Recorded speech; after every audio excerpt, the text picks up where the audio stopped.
Strēlnieki, šī ir jūsu nedēļas prognoze Taro nedēļai no 18. līdz 24. martam. Skatāmies, kas jūs sagaida. Nedēļas sākums. Cik forša kārta.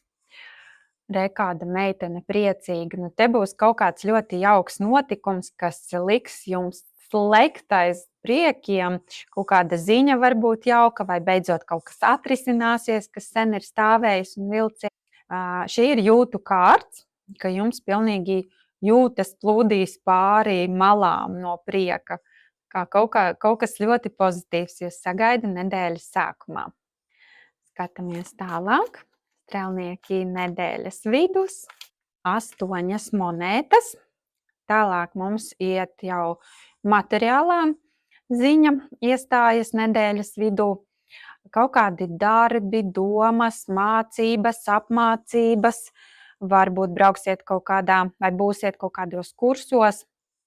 Varbūt nāksies līdz vēlākam vakaram pastrādāt, kur tur mums ir svecītes, grāmatas. Tātad kaut kādās tādās darba, apmācību enerģijās būsiet nedēļas vidū, būs darbīga. Otra puse. 8 kausi. Šeit jūs izlemsiet kaut ko atstāt, aiziet uz kaut kādu labāku vietu, labāku ideju.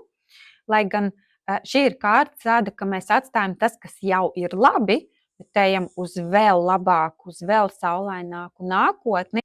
Tā kā kaut kāds lēmums varbūt būs nomainīt sporta klubu kaut vai uz labāku, vai kaut ko nomainīt uz augstākas kvalitātes, nomainīt uz labāku speciālistu.